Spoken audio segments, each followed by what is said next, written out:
I'm Stephanie Blackwood, 29 years old, and 3 years ago my father screamed at me to get out of his house and never come back.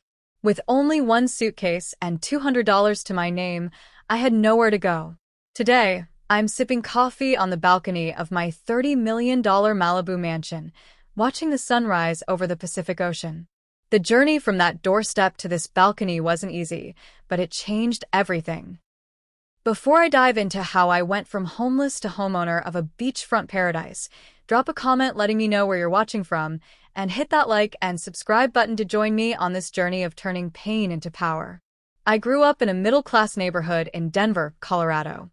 Our house wasn't anything special, for bedrooms, faded blue siding, and a yard just big enough for a swing set. But for my father, Frank Blackwood, that house represented failure.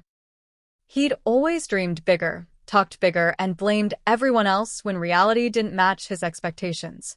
Dad worked as a sales manager for a manufacturing company. He wasn't bad at his job, but he wasn't exceptional either. That mediocrity ate at him daily, turning him into a pressure cooker of resentment that would eventually explode on anyone nearby, usually me. He'd come home, loosen his tie, and immediately find something to criticize. The house wasn't clean enough. Dinner wasn't ready on time. My grades weren't perfect enough. Stephanie, he'd say, examining my report card with a 98% on a calculus test, what happened to the other 2 points? Never mind that I had the highest score in the class. In Frank Blackwood's house, excellence was the minimum expectation. My mother, Grace, was beautiful in that quiet, understated way. She had warm brown eyes that crinkled at the corners when she smiled, which became increasingly rare as the years went by. Mom had been an art teacher before marrying Dad, but he convinced her to quit when my brother Jason was born. A Blackwood wife doesn't work, he declared, as if bestowing some great honor upon her. I watched over the years as her artistic spirit slowly withered under his control. She loved us fiercely, but silently. When Dad would rage, she'd wait until he stormed off, then slip into our rooms with a gentle touch and whispered encouragement. "This will pass," she'd say, but we both knew it never really did. She was the buffer between his anger and us, absorbing the worst of it herself. Looking back, I realized she was trapped in her own way, financially dependent and emotionally manipulated into believing she couldn't survive without him. Then there was my brother Jason, 2 years older and the golden child. He played football, got decent grades, and most importantly, worshipped our father. He followed Dad's blueprint without question: business degree, corporate job, marrying his college girlfriend Heather before they'd even figured out who they were as individuals. Dad beamed with pride at everything Jason did, while finding fault with everything I pursued.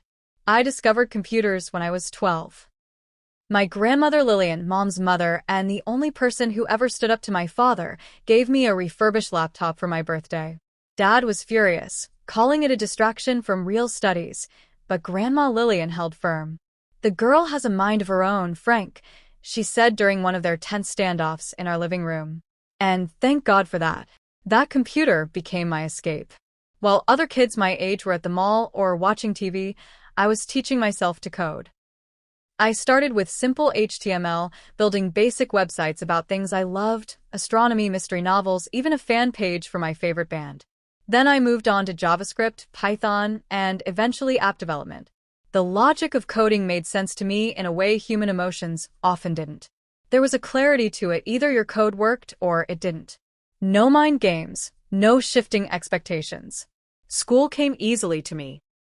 I maintained a 4-point GPA without much effort, which somehow made my accomplishments worth less in my father's eyes. "Natural talent without hard work is wasted potential," he'd lecture, completely blind to the hours I spent hunched over my laptop, learning skills that would eventually make me millions. My 16th birthday stands out as particularly painful. I just completed my first real app, a simple tool that helped organize study notes and automatically generated flashcards from them. It wasn't revolutionary, but I'd built it from scratch, and a few hundred students at my high school were already using it. I was bursting with pride when I showed it to my family at dinner. "That's nice, honey," Mom said, genuinely impressed even though she didn't fully understand the technical achievement. Jason glanced at it for all of 2 seconds. Cool, I guess. Dad barely looked up from cutting his steak. Is this why your AP chemistry grade dropped to an A-? Before I could respond, the doorbell rang. It was a special delivery. Jason's regional football trophy had arrived. Dad immediately pushed back from the table, my app forgotten as he fawned over the trophy, taking photos of Jason holding it, calling relatives to brag. My birthday cake sat untouched until nearly midnight. That night, I made a silent promise to myself as I lay in bed, tears dried on my pillow.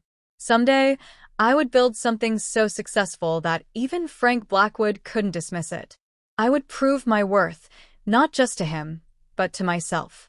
I worked part-time jobs throughout high school, babysitting, tutoring younger kids in math and science, even building websites for local small businesses. Every dollar went into my savings account, my escape fund, as I privately called it. I knew college would be my ticket out, and while Dad had set up college funds for both Jason and me, I didn't want to rely on his money. Money in our house always came with strings attached. Grandma Lillian passed away during my senior year of high school. She left me $10,000 with a note that read, "Build something wonderful, Stephanie, and never let anyone clip your wings." My father suggested I invested in a safe CD or put it toward practical college expenses.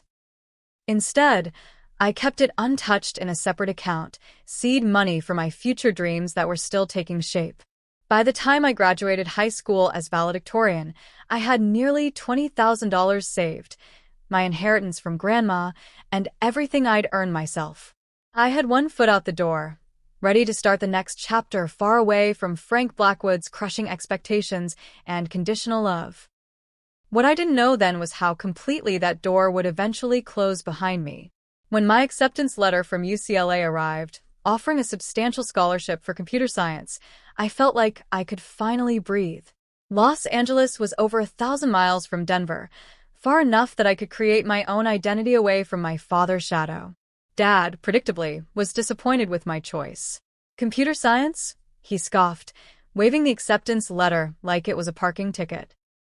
Blackwoods are business leaders, not tech support. Northwestern accepted you for business.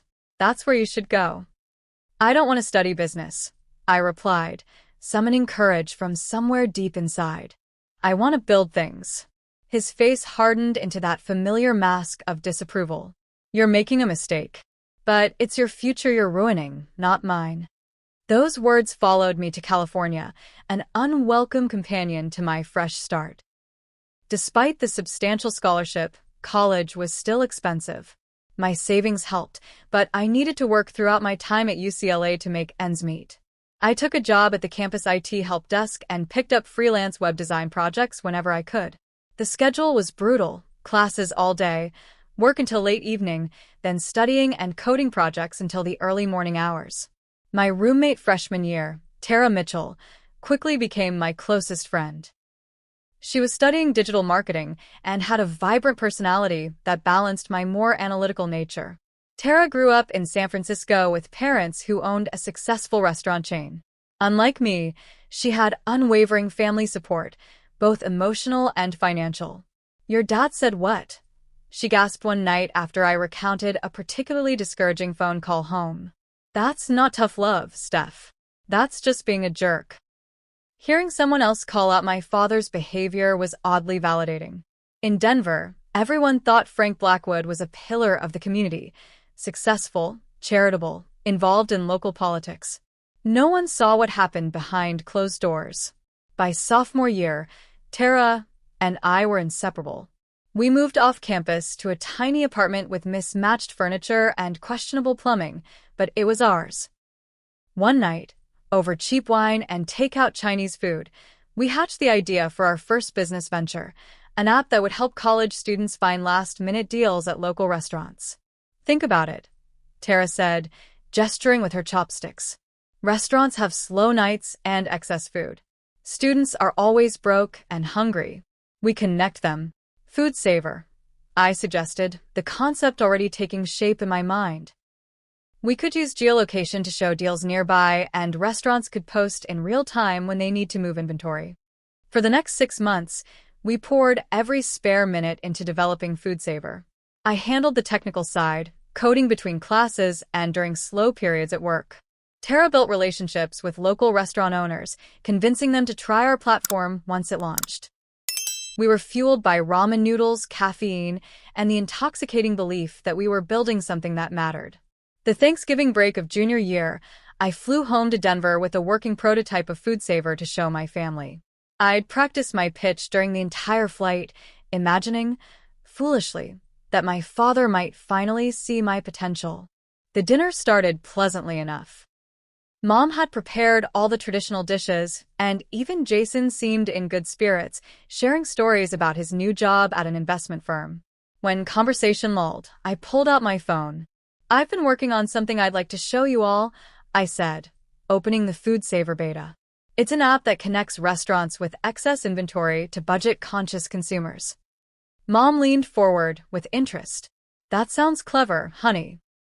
I walked them through the user interface, explaining how both businesses and customers would benefit. Jason asked a few surface-level questions about the business model. And then my father cleared his throat. "So it's a glorified coupon app," he said flatly. "It's more than that," I started to explain. "It's about reducing food waste while—" "Stephanie," he interrupted, "do you know how many apps launch every day? Thousands. And most fail within months.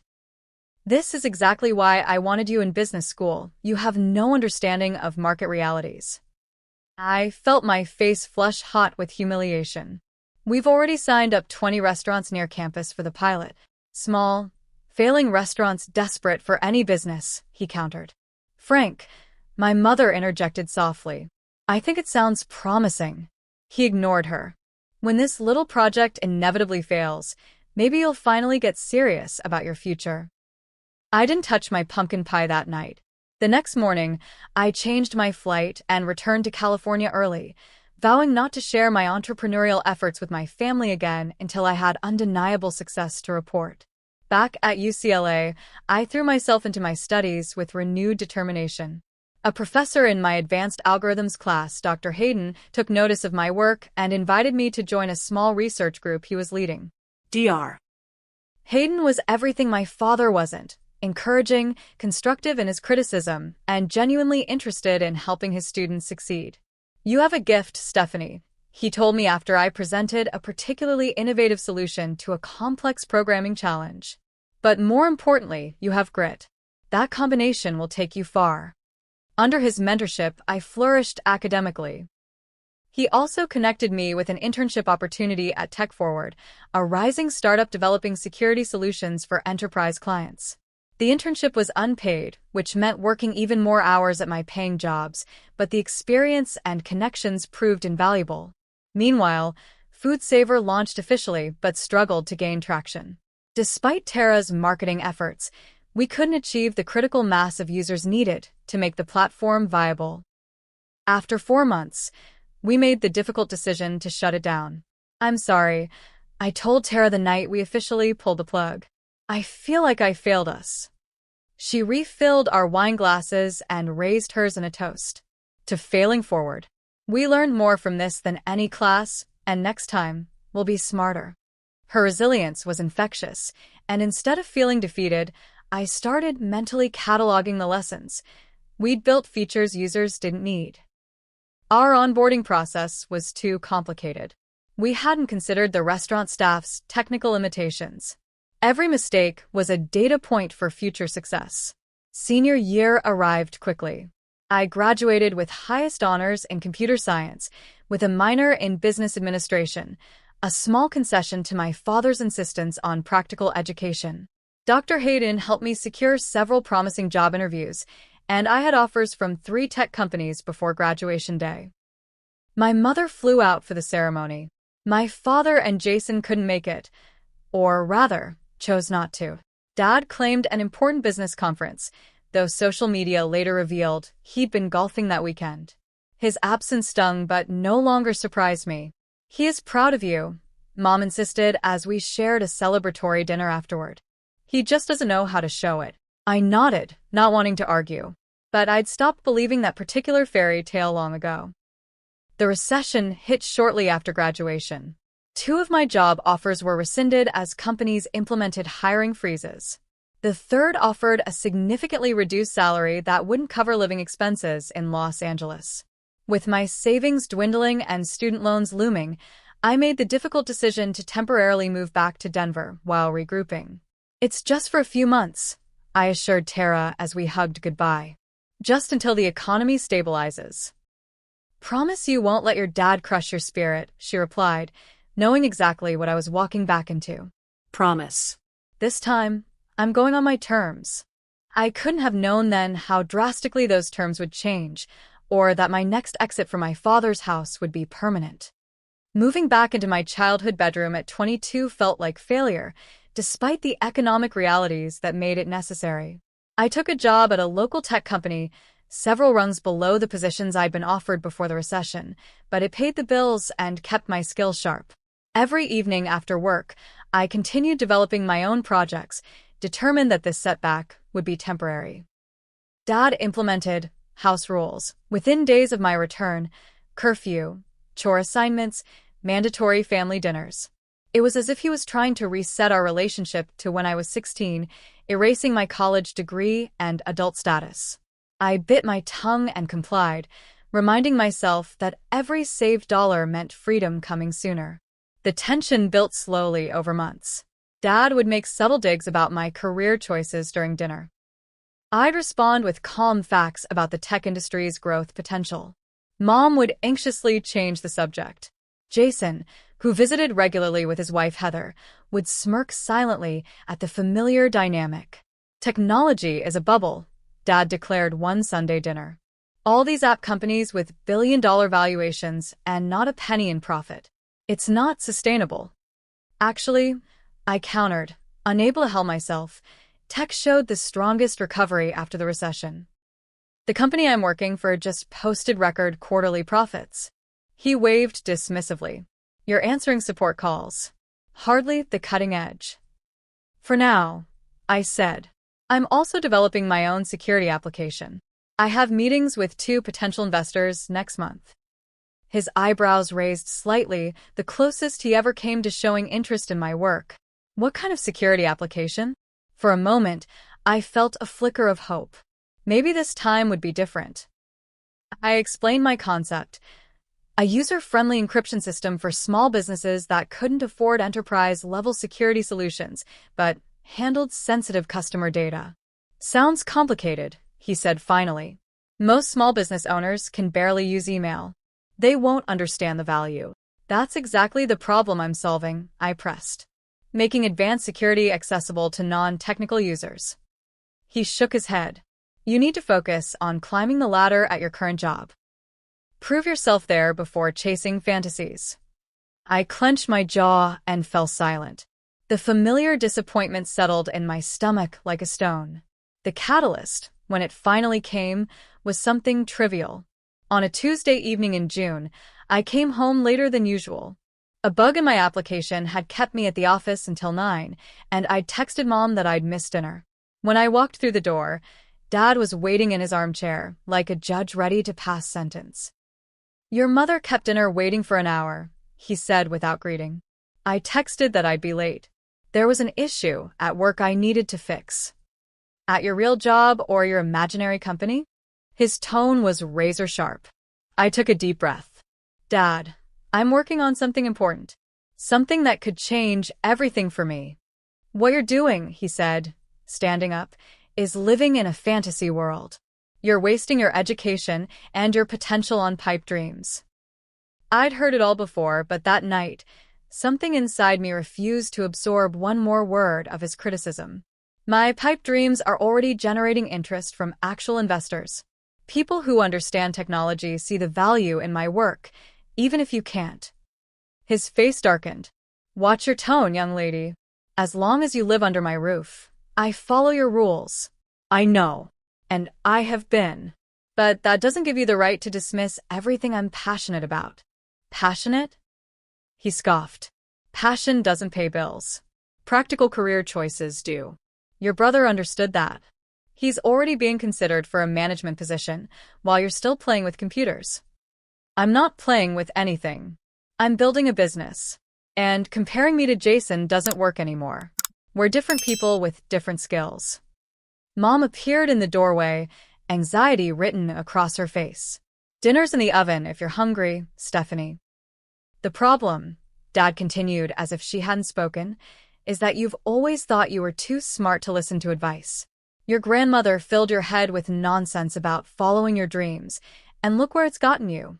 Back in your childhood bedroom at 22. The mention of Grandma Lillian ignited something fierce inside me. Don't bring her into this. At least she believed in me. And I don't. Who paid for your education? Who put a roof over your head? Who's supported you your entire life? Supported me? I laughed incredulously. You've criticized every choice I've ever made. Nothing I do is ever good enough for you. Because you consistently make poor choices. His voice rose. You chose the wrong degree, the wrong career path, and now you're wasting time on a business idea that will never succeed. Jason and Heather had arrived for an impromptu visit during our argument, standing awkwardly in the hallway. Maybe we should come back another time, Jason suggested. No, stay, Dad said. Perhaps your sister could learn something from your example. That was the final match to the gasoline. I don't need to learn from Jason's example. I'm not Jason. I'm not you. And I'm done trying to meet your impossible standards. Dad's face contorted with anger. If you're so confident in your abilities, perhaps it's time you stood on your own 2 feet completely. No more safety net. Frank, Mom interjected, let's all calm down. He ignored her. I've carried you long enough. You think you know better than everyone?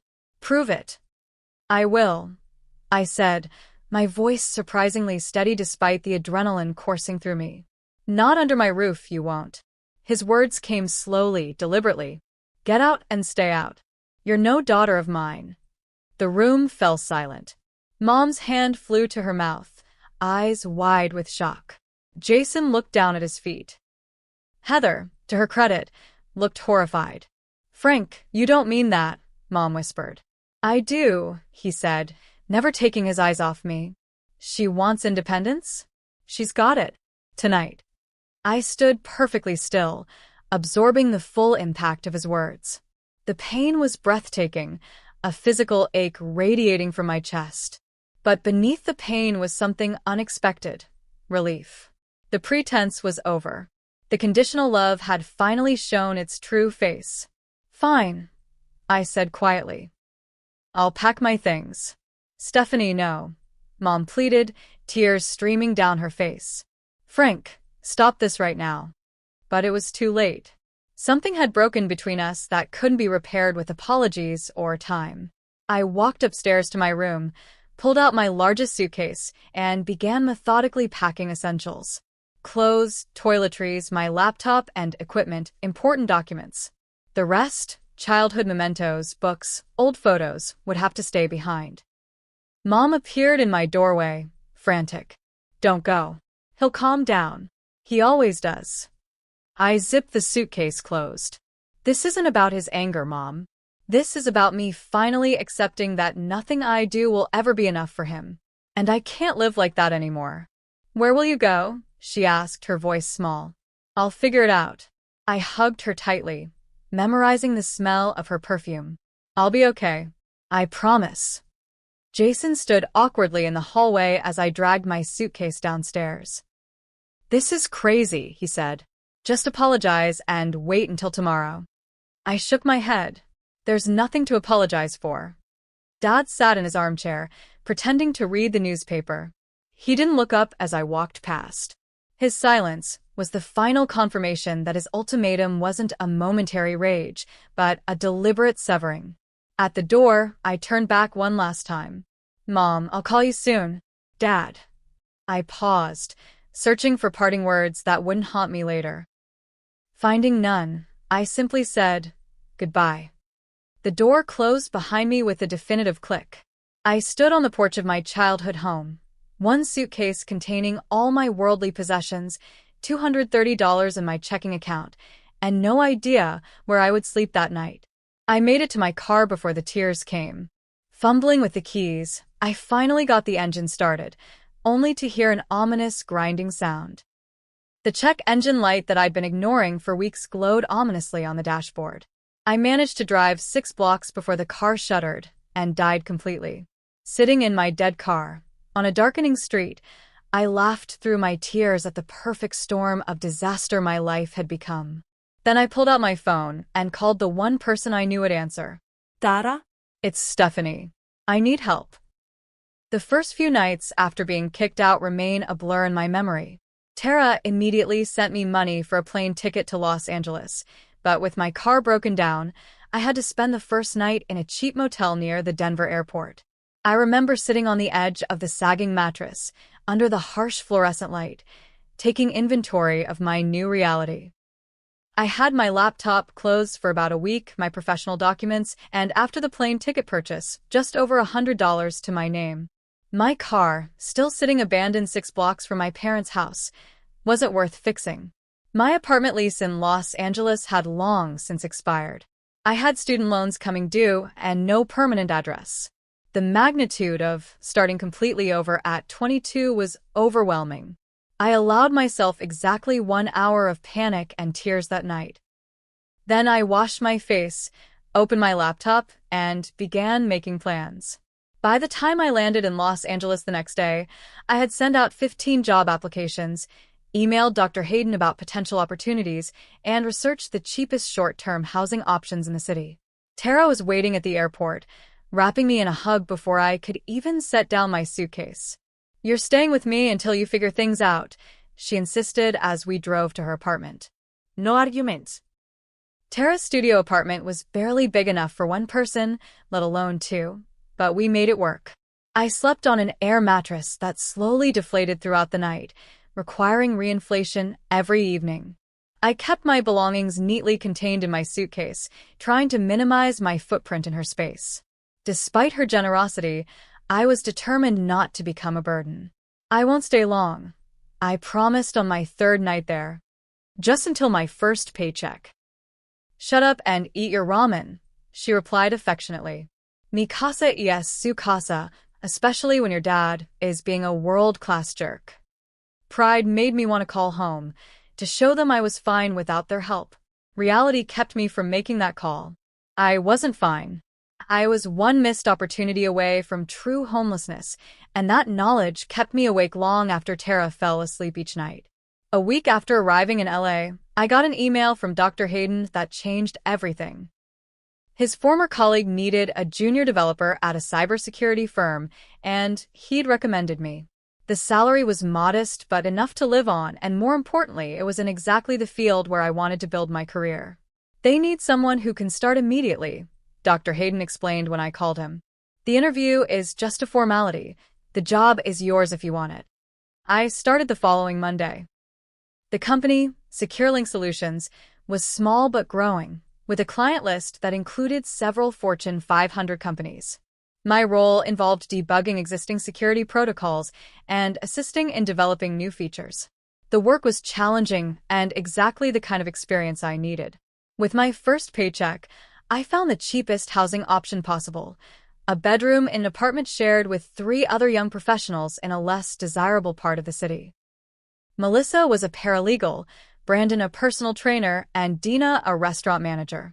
None of us were living our dream scenarios, but we made it work, establishing cleaning schedules and quiet hours, sharing communal items like toilet paper and dish soap to save money. My bedroom was barely larger than a walk-in closet, fitting only a twin mattress on the floor and a small desk I found on the street and refurbished.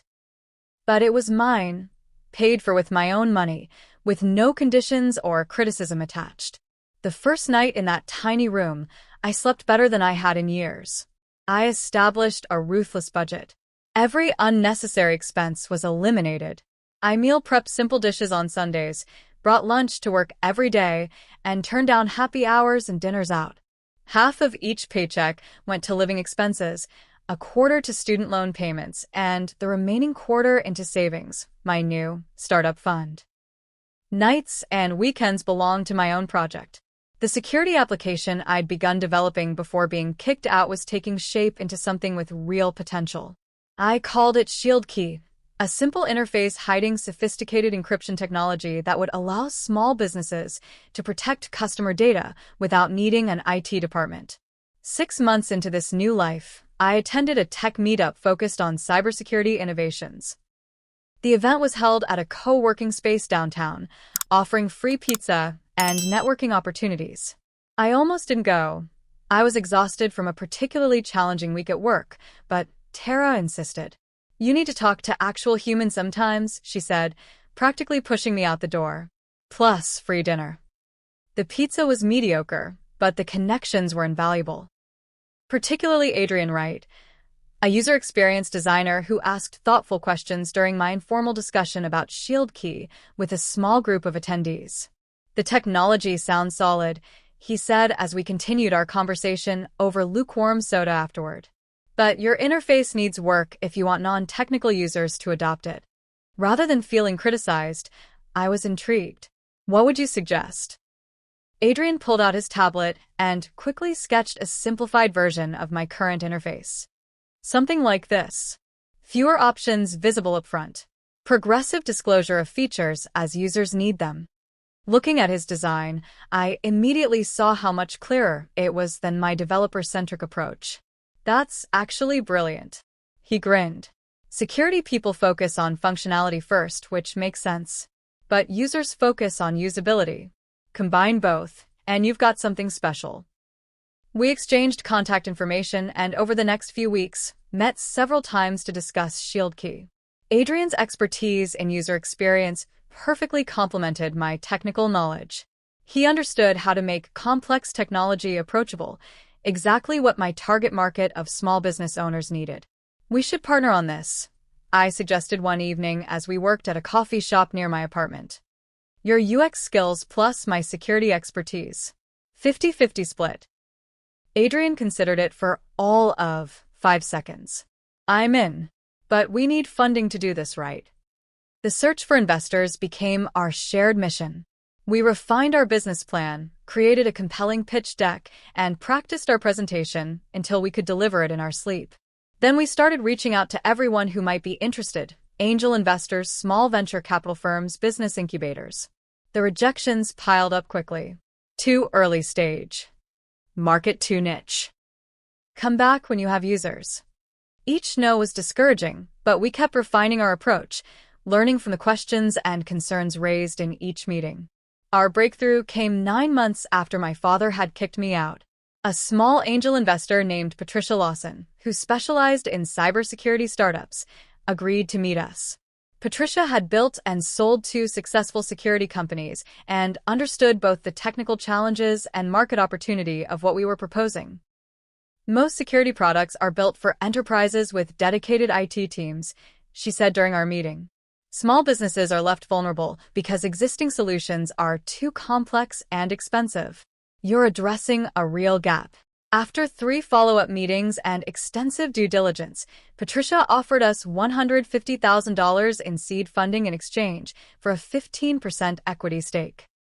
It wasn't a fortune, but it was enough to turn ShieldKey from a side project into a real company.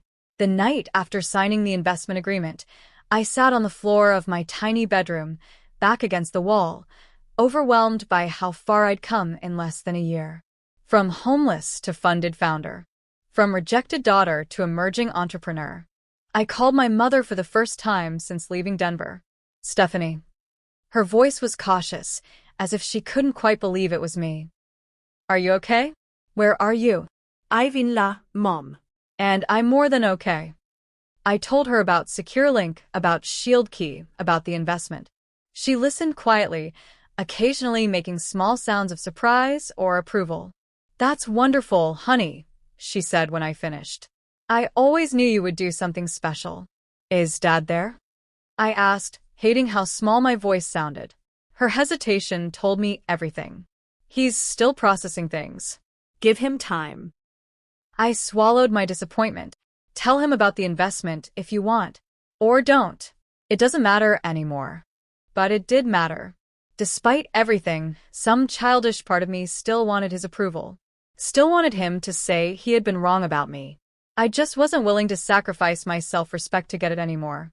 With funding secured, Adrian and I took the leap. We both quit our jobs to focus on Shield Key full-time. We rented a small office in a startup incubator space, hired a part-time developer to help accelerate our build, and began courting our first beta customers. The next 18 months were the most intense of my life. 16-hour days were the norm.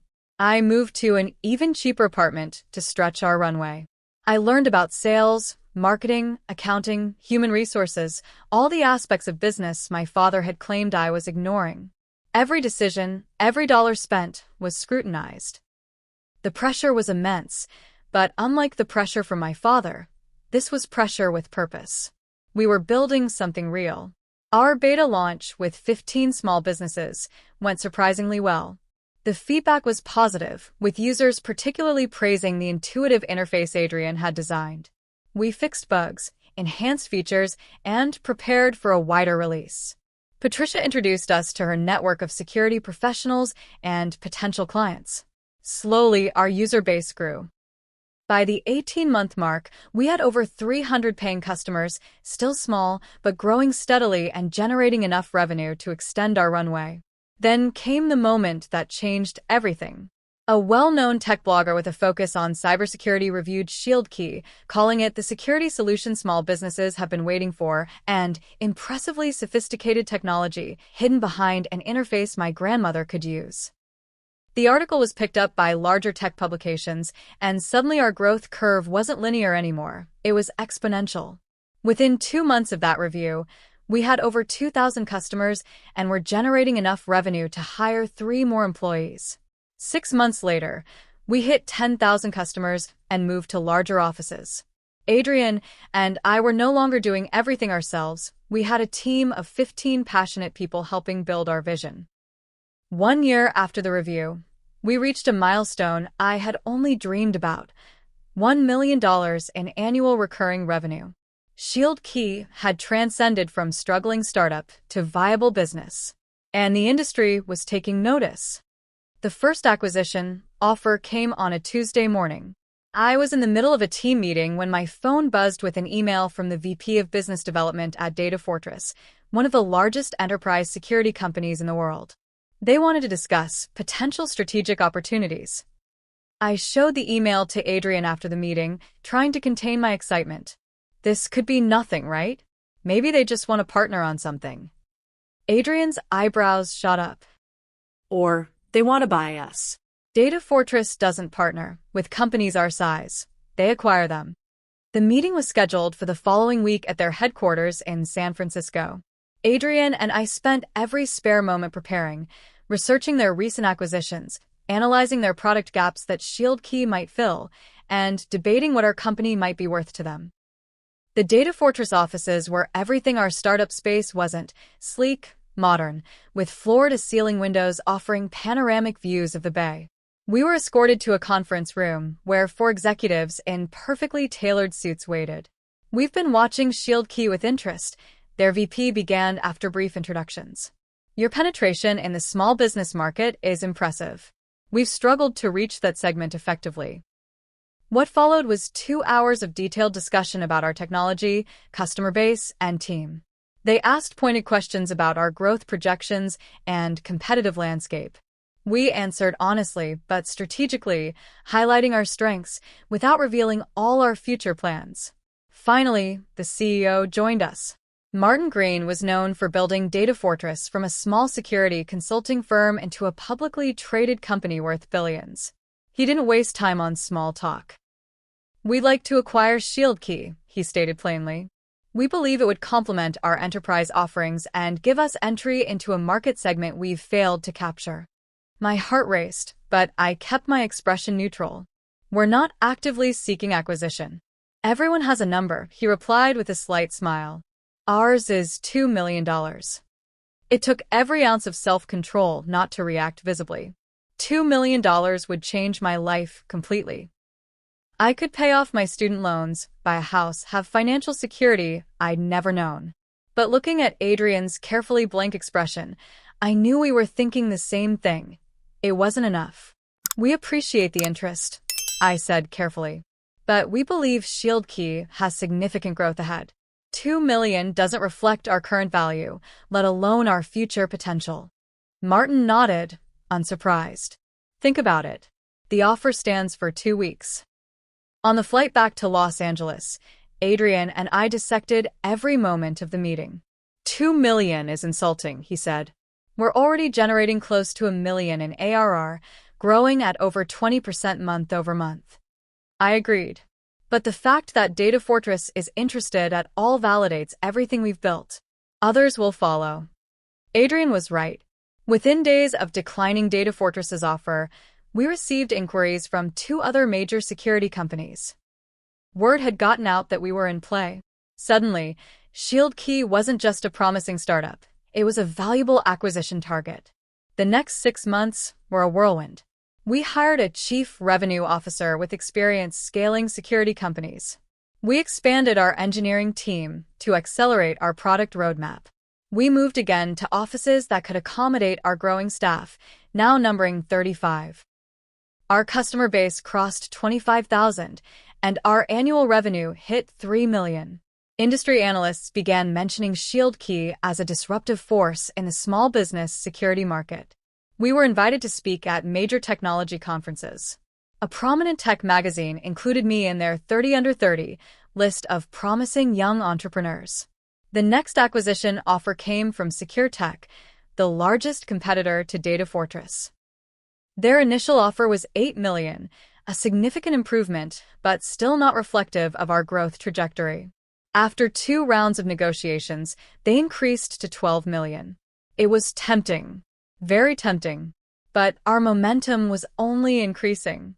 Our newest feature, automated compliance reporting for various regulatory standards, was generating particular interest from slightly larger businesses than our initial target market. We're just scratching the surface of our potential, I told Adrian as we debated the offer over late-night takeout in our office.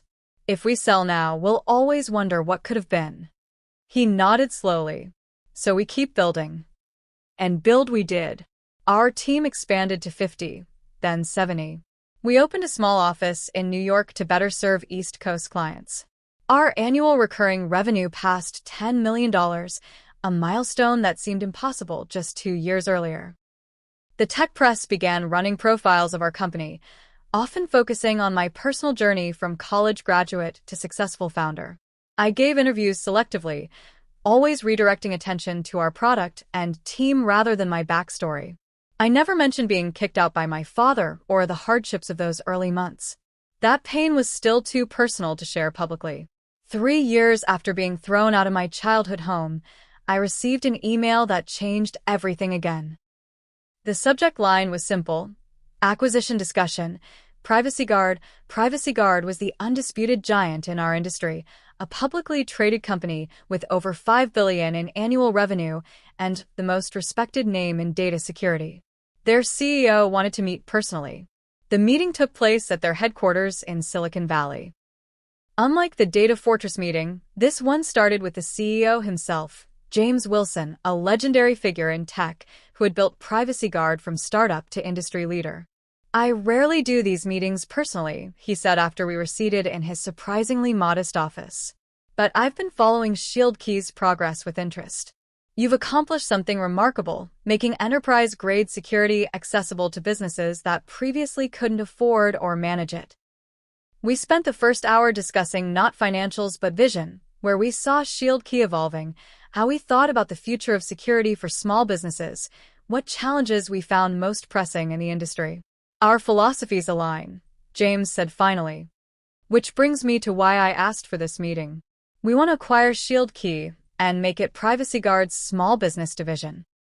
You and Adrian would join our executive team, leading this division with significantly more resources than you currently have. I glanced at Adrian before asking, "What are you thinking in terms of valuation?" James didn't hesitate. $75 million. 60 in cash, 15 in Privacy Guard stock with a 3-year vesting schedule for you and Adrian. The number hit me like a physical force. $75 million. After investor dilution and splitting with Adrian, I would walk away with over 30 million. From homeless to multimillionaire in 3 years. We need time to consider, I managed to say, my voice steadier than I felt. Of course. Take a week. But know that this isn't just about the money for us. We believe ShieldKey fills a crucial gap in our product lineup, and your team's expertise would be invaluable as we expand in this market. The flight back to Los Angeles was quiet, both Adrian and I lost in our thoughts. The magnitude of the offer was difficult to process. We'd built ShieldKey from nothing into something valued at $75 million. After extensive discussions with our board, our lawyers, and each other, we decided to accept Privacy Guard's offer. The acquisition would give our technology the reach and resources to help far more businesses than we could achieve independently. Our team would remain intact, and Adrian and I would have the opportunity to continue leading our vision, but with vastly more support. The day the acquisition closed, I sat alone in my office after everyone had left for the celebration party. I opened my banking app and watched as my portion of the proceeds, $32 million after all deductions, appeared in my account. The number seemed surreal, disconnected from reality. I thought about the night my father had told me to get out and stay out, about sleeping on Tara's floor, about the tiny bedroom with the mattress on the floor, about all the ramen dinners and missed social events to save every possible dollar. Then I called a real estate agent. I'm interested in purchasing a house in Malibu, I said. My budget is around $30 million. 2 weeks later, I signed the papers on a modern glass and steel mansion perched on a cliff overlooking the Pacific Ocean. 5 bedrooms, 7 bathrooms, an infinity pool that seemed to merge with the horizon, and floor-to-ceiling windows that filled every room with light and ocean views. The price tag, $28 million. It was extravagant. Possibly irresponsible. Definitely more house than I needed. But standing on the balcony that first evening, watching the sunset paint the sky in shades of orange and pink, I felt something I hadn't experienced in years. Peace. I had proven my father wrong in the most definitive way possible. I had built something valuable. I had succeeded on my own terms. And now I had a home where no one could ever tell me to leave. The first month in my Malibu mansion felt like living in a dream. I would wake up each morning to sunlight streaming through floor-to-ceiling windows, the endless blue of the Pacific Ocean stretching to the horizon. The house was almost comically large for one person.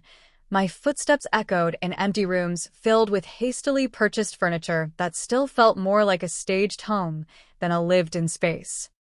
I hired a housekeeper, a groundskeeper, and a personal assistant to manage the practical aspects of my new life.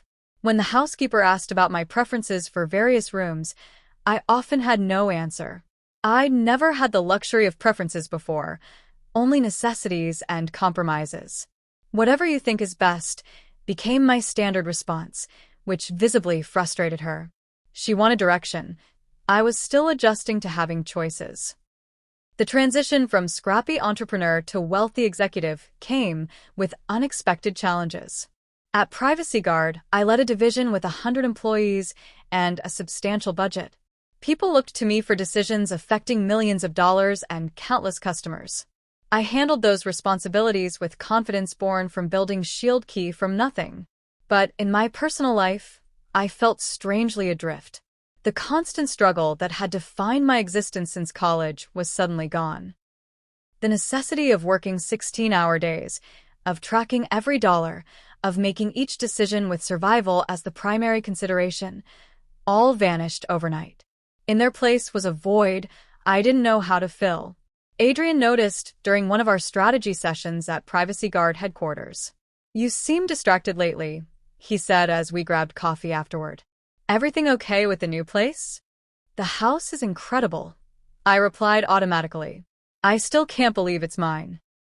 He studied me for a moment. "That wasn't what I asked." I sighed, grateful for a friend who knew me well enough to see through the surface. I should be ecstatic, right? I have everything I've worked for. But sometimes I wake up in this massive house, and it feels empty. "Have you told your family about any of this?" he asked carefully. He knew the broad strokes of my estrangement, but not all the details. I shook my head. Mom knows I'm doing well, but not specifics. I haven't spoken to my father since the night he kicked me out. Maybe it's time? Not for his sake, but for yours. His suggestion lingered in my mind for weeks. I'd maintained minimal contact with my mother through occasional phone calls, always brief and focused on surface-level updates. She knew about Shield Key's success in general terms, but not about the acquisition or my new wealth. I'd asked her not to share even those limited details with my father, though I suspected she had. Jason had reached out once, shortly after a tech publication ran a profile mentioning Shield Key's rapid growth. His message was awkwardly congratulatory, with an undercurrent of surprise that suggested he'd shared our father's doubts about my path. I'd responded politely, but briefly. 3 months after moving to Malibu, I received an unexpected email from my father. The subject line was simply, "Congratulations. Stephanie," it read. "Your mother showed me the article about your company's acquisition. Impressive accomplishment. Would like to reconnect when you're next in Denver. Dad." No palegi. No acknowledgement of our estrangement or his role in it. Just a terse note that managed to be both congratulatory and demanding at once. Classic Frank Blackwood. I didn't respond immediately. Part of me wanted to ignore it completely, to let him feel a fraction of the rejection he'd inflicted on me. Another part, the wounded child still seeking approval, wanted to reply immediately, detailing every success, every validation that proved how wrong he'd been. Instead, I forwarded the email to my therapist, another luxury my new wealth afforded, with a simple question: how do I handle this? Dr. Brennan had been helping me process the complex emotions surrounding my family relationships and sudden wealth. Her response was thoughtful. Consider what you want from any potential reconnection. Closure? Reconciliation? Vindication? Be clear about your objectives before deciding. What did I want? The question consumed me for days. Revenge felt petty. Complete reconciliation seemed impossible given my father's personality. Perhaps closure was the most realistic goal, a chance to redefine our relationship on more adult terms now that I was no longer financially or emotionally dependent on his approval. After careful consideration, I replied, "Thank you for the congratulations. I'll be in Denver next month for a conference and could meet for dinner. Please let me know if that works for your schedule." The dinner was arranged at an upscale restaurant downtown, neutral territory. I flew to Denver a day early to prepare mentally, checking into a luxury hotel rather than staying at my childhood home. The message was subtle but clear. I was a visitor now, not a daughter seeking readmission to the family. Seeing my parents again after 3 years was jarring. Dad looked older, his hair now completely gray, his posture slightly stooped. Mom seemed smaller somehow, her smile anxious as she hugged me tightly in the restaurant lobby. Jason and Heather joined us, adding to the family reunion atmosphere that felt both familiar and utterly foreign. "You look well," Dad said as we were seated, his eyes taking in my tailored designer dress and the subtle indicators of wealth I hadn't even realized I'd adopted: the expensive watch, the confident posture of someone who no longer feared financial insecurity. "Thank you," I replied. "Work keeps me busy, but I enjoy it." The conversation that followed was a masterclass in emotional avoidance. We discussed safe topics: the restaurant's menu, Denver's changing skyline, Jason's recent promotion. No one mentioned the night I'd left or the years of silence that followed. Until dessert, when Dad cleared his throat and adopted the authoritative tone I remembered from childhood lectures. "Your company's acquisition was quite an achievement. $75 million, according to the business press." I nodded, maintaining eye contact. Yes. Shield Key grew faster than even we anticipated. "I always knew you had that kind of drive," he continued, as if rewriting history. "Gets it from me, I suppose. That determination to succeed no matter what." Mom shifted uncomfortably. Jason suddenly became very interested in his cheesecake. Heather looked between us with wide eyes. The old Stephanie would have let it pass, would have accepted this reframing to keep the peace. But I wasn't that person anymore. "Actually," I said calmly, "I succeeded despite being told repeatedly that I would fail, that my ideas weren't practical. That I was wasting my potential. Dad's expression tightened. I was tough on you because I wanted you to be prepared for the real world. Looks like it worked. Is that how you remember it? I asked, my voice steady. Because I remember being told to get out and stay out. I remember having nowhere to go and almost nothing to my name. I remember building my company without a safety net because you removed it. The table fell silent. Mom's eyes filled with tears. Jason stared at his plate. That was an unfortunate misunderstanding, Dad said stiffly. I never intended. It wasn't a misunderstanding, I interrupted. It was a defining moment. And while I don't thank you for it, I acknowledge that it forced me to rely completely on myself. So, in a way, you were right. I did learn from your example. I learned exactly what kind of parent, what kind of person I never want to be. I placed my napkin on the table and stood. Thank you for dinner. Mom, I'll call you tomorrow. I think I need some air. Outside the restaurant, the cool Denver evening helped calm my racing heart. I hadn't planned to be so direct, but hearing him attempt to co-opt my success as validation of his parenting had triggered something primal. My phone buzzed with a text from Jason.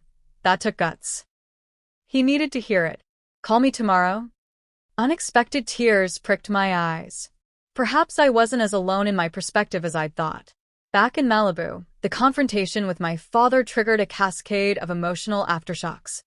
I experienced my first panic attack in my palatial living room, gasping for breath on a couch that cost more than my entire first year's salary at SecureLink. The irony wasn't lost on me, having everything I'd worked for and still feeling like I was drowning. Dr. Brennan helped me recognize that financial success, while validating, hadn't healed the deeper wounds of conditional love and rejection. Your father's approval was the currency you sought your entire life, she explained. Now you have literal currency beyond imagination, but that emotional currency is still missing. It creates a cognitive dissonance. The healing process wasn't linear. There were days when the emptiness of my beautiful house felt overwhelming. Other days when the view of the ocean filled me with genuine peace and gratitude. Gradually, I began to make the space truly mine, replacing generic furnishings with pieces that reflected my personal taste, converting one of the unused bedrooms into a home office where I could work on new ideas. I established the Blackwood Foundation, focused on supporting young women in technology with mentorship and seed funding. The foundation gave purpose to my wealth beyond personal comfort, allowing me to create the support system I wished I'd had during those early struggling days. 6 months after the Denver dinner, my mother visited Malibu alone. Seeing her reaction to my home, the genuine happiness in her eyes as she explored each room, helped me see my success through a different lens. Not as vindication against my father, but as an achievement worth celebrating for its own sake. I always believed in you, she said as we sat on the terrace watching the sunset. Even when I didn't stand up to your father the way I should have. I hope you know that. I know, Mom, I replied, and was surprised to realize I meant it. Her failings as a protector didn't negate her love, complicated as it was by her own limitations. She stayed for a week, longer than we'd spent together since I left for college. In that time, we began rebuilding our relationship as adults, not mother and dependent daughter, but two women with shared history and genuine affection. Jason and I reconnected as well, our adult relationship healthier than our competitive childhood dynamic. He visited with Heather and their newborn son, my nephew Thomas. Holding that tiny human, I felt a fierce determination that he would never experience the conditional love that had shaped my childhood.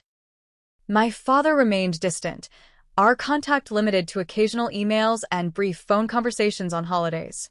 I accepted that a meaningful relationship might never be possible given his inability to acknowledge his role in our estrangement. That acceptance, painful as it was, brought its own kind of peace.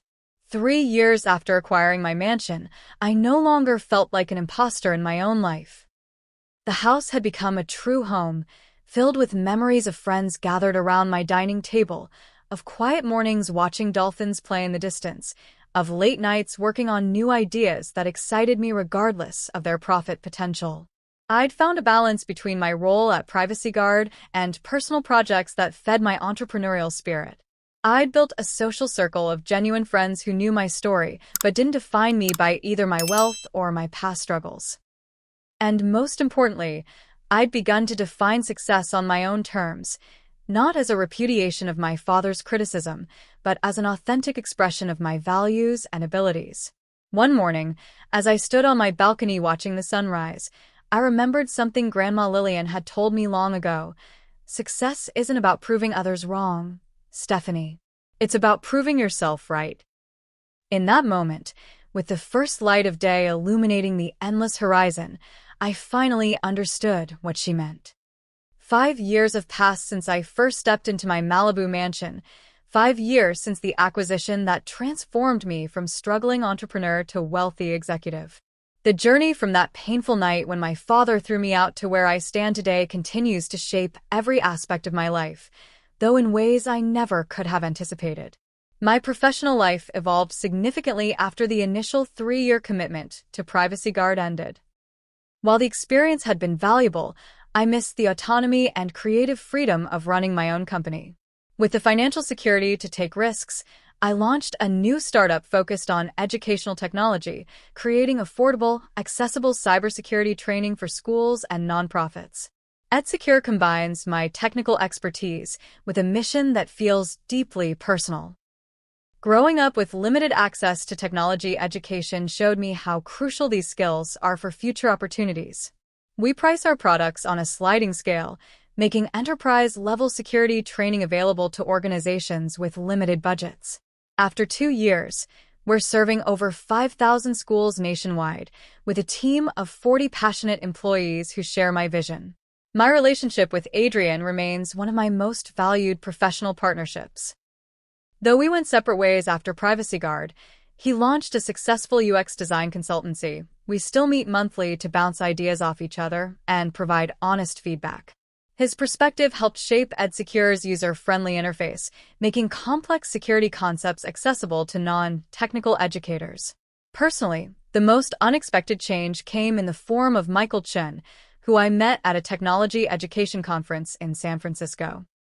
As the founder of a nonprofit focusing on bringing STEM education to underserved communities, his passion and integrity impressed me immediately.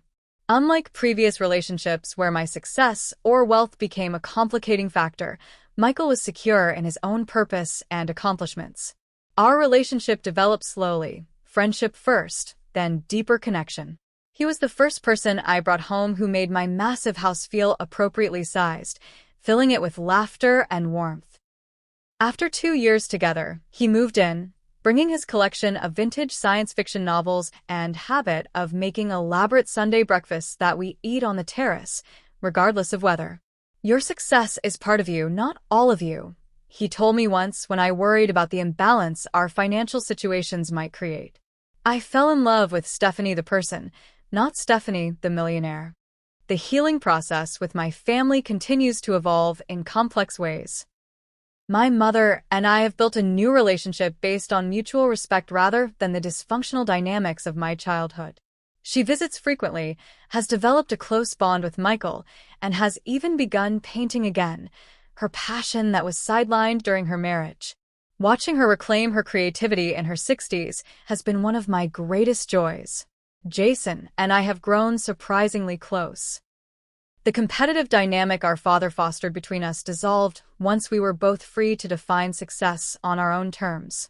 He eventually left the investment firm where he'd been following our father's prescribed path and started a sustainable construction company that better aligned with his personal values.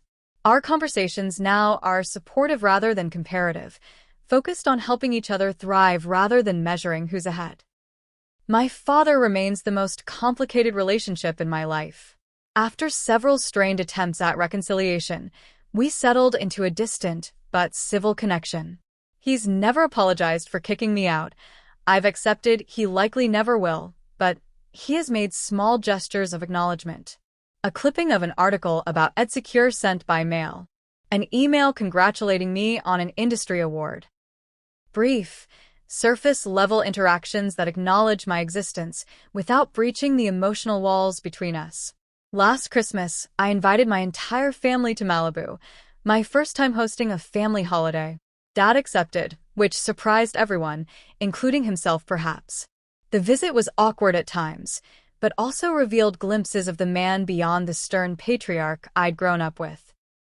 Watching him play with Jason's children on the beach, I saw a momentary softness I'd rarely witnessed in childhood.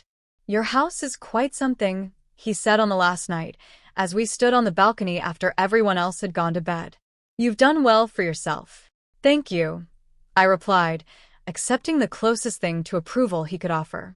"I still think business school would have been a more direct path," he added, unable to resist a small criticism. I smiled, no longer wounded by his inability to fully embrace my choices. "Maybe, but this was my path." He nodded, and we stood in silence, watching the moonlight on the ocean. Not reconciled, not healed, but at peace with our differences in a way that would have seemed impossible 5 years ago. One of the most meaningful aspects of my journey has been the opportunity to mentor young women facing similar family pressures around their career choices. Through the Blackwood Foundation, I've worked with dozens of aspiring female entrepreneurs, providing not just funding but the emotional support and validation I lacked at their stage. Lily Ramirez, our first grant recipient, recently sold her healthcare application to a major medical technology company. At the celebration dinner, she raised a toast that brought tears to my eyes. To Stephanie, who believed in me when my own family said tech wasn't for girls from East LA.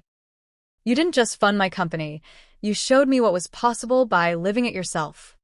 Her words crystallized something I've come to understand. Our greatest impact often comes not from our direct achievements, but from how they create possibility in others' minds. Last month, I visited Grandma Lillian's grave in Denver for the first time since her funeral. I brought yellow roses, her favorite, and sat beside the simple headstone for over an hour. I told her about the mansion, about EdSecure, about Michael, and the foundation. I thanked her for the computer that started everything, but more importantly, for being the one person who saw me clearly when I couldn't yet see myself. "You were right," I whispered before leaving. "I did build something wonderful." The lessons of my journey continue to reveal themselves daily. I've learned that resilience isn't just about surviving hardship, but about maintaining your core self through both struggle and success. That true wealth isn't measured in square footage or bank balances, but in relationships that celebrate your authentic self. That sometimes the people who should love you most fail spectacularly, and that's about their limitations, not your worthiness. Most importantly, I've learned that being told to get out and stay out, while devastating in the moment, forced me to find my own path in ways that comfort never would have. The mansion isn't a victory over my father's rejection. It's a testament to the strength I found when that rejection pushed me to rely completely on myself. The view from my terrace still takes my breath away, especially at sunrise when the entire ocean seems illuminated from within. But now I understand that the peace I feel watching those sunrises comes not from what I own but from who I've become. Someone who finally believes in her own worth, regardless of external validation or criticism. If there's one message I could share with anyone facing rejection or family wounds similar to mine, it's this: the people who can't see your value don't determine your worth. Their limitations aren't your destiny. The path forward may be harder without their support, but the strength you'll develop by relying on yourself will carry you further than their approval ever could. Life will always contain both pain and beauty. True resilience isn't avoiding the pain, it's learning to build a meaningful life that encompasses both, using even the deepest hurts as foundation stones for something authentic and purposeful. Have you ever experienced a rejection that ultimately pushed you towards something better? Or found strength in yourself that you didn't know existed until circumstances forced you to find it? Share your story in the comments below. Our collective journeys of resilience can inspire others who might be in that painful, kicked-out stage right now. Don't forget to like this video, subscribe to my channel for more stories of transformation, and share with someone who might need to hear that their current struggles could be the foundation of future strength. Thank you for listening to my story, and remember, sometimes the door that closes behind you is opening the way to a view you never imagined possible.